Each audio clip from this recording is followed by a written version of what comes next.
कार्तिक की कथा। एक सास थी, कार्तिक नहाती, 12 कोस जाती 12 कोस आती। बहू जो थी कठड़िया में पानी भरकर कहती, मन चंगा तो कठौती में गंगा। और वहीं गंगा जी आ जाती और वो नहा लेती। एक दिन सासू की नस पानी में बह गई कि बहू जो घर में नहा रही थी उसके कठड़े में आ गई। उसने निकाल कर रख ली। सास आई, उदास होकर बैठ गई। बहू बोली, उदास क्यों बैठी हो सासू माँ? सास बोली, मेरी नस गंगा में बह गई। बहू बोली, मेरे हाथ में आ गई है। सास बोली, कैसे? बहू बोली, तुम तो 12 कोस जाती हो और 12 कोस आती हो। मैं कठड़े में पानी डालकर कह देती हूँ मन चंगा तो कठौती में गंगा। गंगा जी यहीं आ जाती हैं और मैं उसी में नहा लेती हूँ। उसी में आज तुम्हारी नस बहकर आ गई, मैंने ले ली। जैसा सास के साथ हुआ वैसा किसी के साथ ना हो, और जैसा बहू के साथ हुआ वैसा सबके साथ हो। हे गंगे मैया, जैसे आपने बहू पर कृपा करी है उसी तरह हम सब पर भी कृपा करना। कार्तिक की दूसरी कहानी। एक बुढ़िया थी, वह कार्तिक नहाने को जाने लगी तो उसके बेटे ने अपनी पत्नी से कहा कि माँ के लिए 30 लड्डू बना दो और कुछ खाने का सामान भी बांध दो ताकि पूजा पाठ करके माँ कुछ खा पी सके।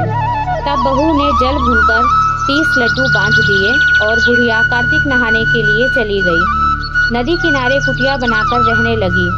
बुढ़िया रोज सुबह सवेरे उठकर नहा धोकर पूजा पाठ कर जब लड्डू खाने बैठती तब हनुमान जी बंदर बनकर उसके सामने प्रकट होते।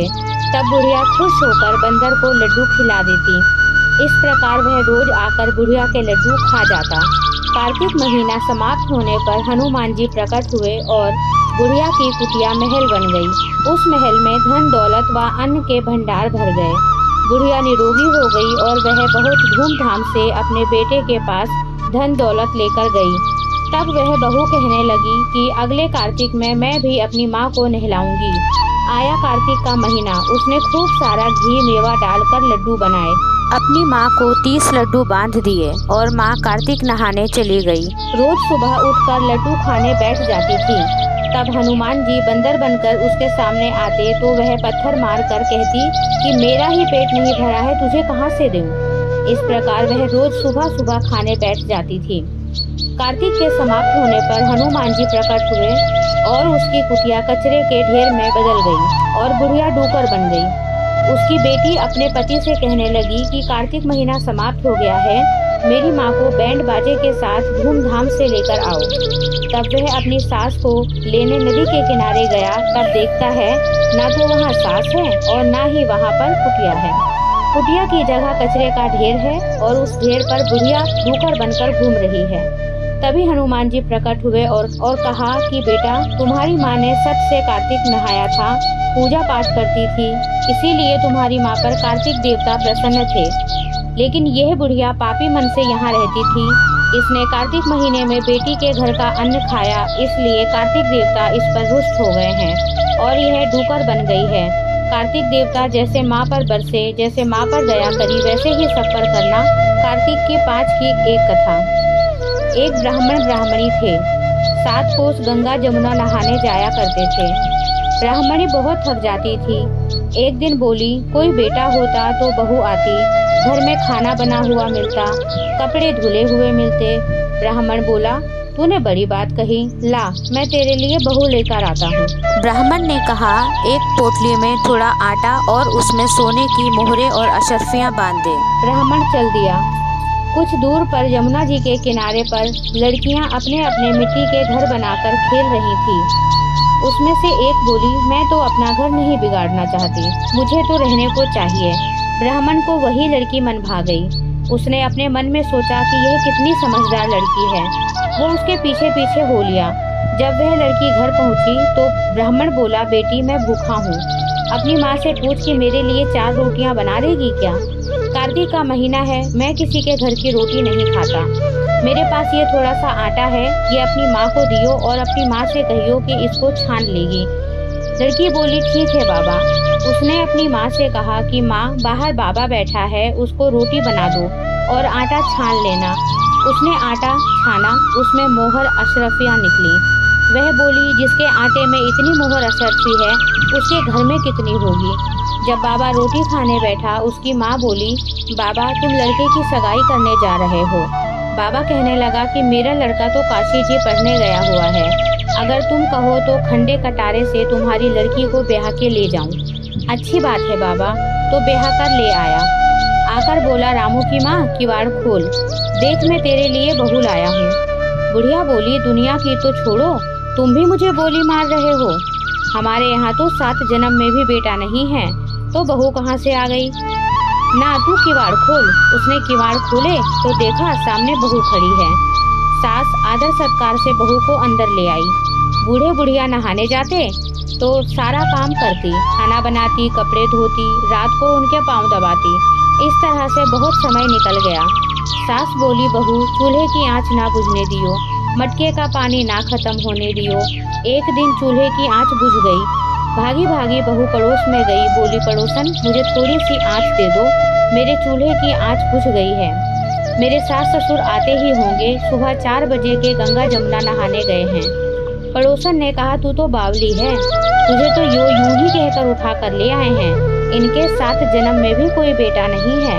बहू बोली, ना, इनका बेटा तो काशी जी पढ़ने गया है। बोली, ना, झूठ बोला है इन्होंने। बोली कि अब मैं क्या करूं? उसने कहा, जली फूकी रोटी कर दे, अलूनी दाल कर दे, खीर की कड़छी में दाल और दाल की कड़छी में खीर कर दे। उसकी पड़ोसन की सीख लग गई। उसने ऐसा ही किया। सास ससुर आए, आज ना तो आदर सत्कार किया, ना ही उनके कपड़े लिए, खाना लगा दिया। सासू बोली, बहू ये क्या है? ये तो जली फूकी रोटी है, अलूनी दाल है, खा लो सासू जी, तुम एक दिन खा लोगी तो कुछ नहीं होगा, मुझे तो जीवन भर अलूनी रहना है। सासू बोली, बहू को तो पड़ोस की सीख लग गई। रात को सो गई, सुबह भागी भागी पड़ोस में गई। बोली, अब क्या करूं? बोली, 7 कोठों की चाबी मांग ले। जब सासू जाने लगी तो आगे अड़कर खड़ी हो गई और बोली, बाद में जाना, पहले मुझे 7 कोठों की चाबी दे दो। ससुर बोला, चाबी तो दे दो, आज भी इसका है और कल भी इसका है, हमारा क्या है? आज मरे कल मरे। दूसरा दिन पीछे से बहू ने कोठे खोल के देखे, किसी में अन्न, किसी में धन, किसी में बर्तन, किसी में कपड़े, अटूट भंडार भरे हैं। 7वां कोठा खोल के देखा, उसमें गणेश, लक्ष्मी, पीपल पतवारी, कार्तिक के ठाकुर राय दामोदर, तुलसा जी का बिड़ला, 36 करोड़ देवी देवता विराजमान हैं।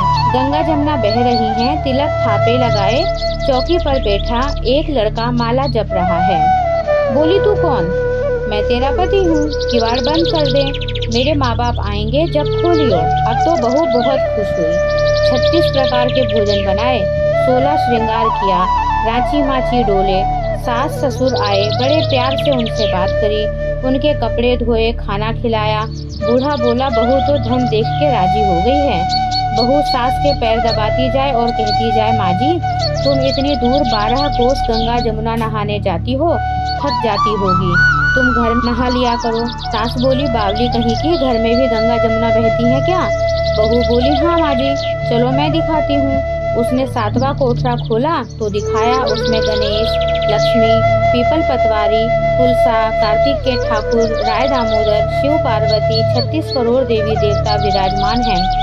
गंगा जमुना बह रही हैं। तिलक थापे लगाए चौकी पर बैठे एक लड़का माला जाप कर रहा है। माँ बोली, तू कौन है? बोला, मैं तेरा बेटा हूँ।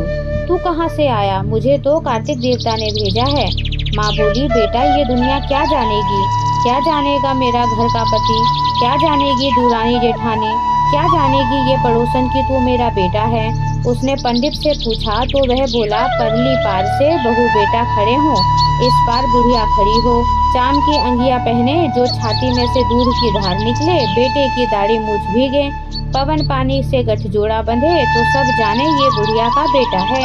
उसने ऐसा ही किया, चांद की अंगिया फट गई और छाती में से दूध की धार निकल गई, बेटे की दाढ़ी मूछ भीग गई, पवन पानी से बहू बेटे का गठजोड़ बंध गया। ब्राह्मण ब्राह्मणी बहुत खुश हुए। हे कार्तिक के ठाकुर राय दामोदर, कृष्ण भगवान जी, जैसे आपने उसके बहू बेटे दिए वैसे ही सबको देना, जैसे उसकी इच्छा पूरी करी वैसे ही सबकी करना, कहते सुनते हुंकारा भरते सबकी करना।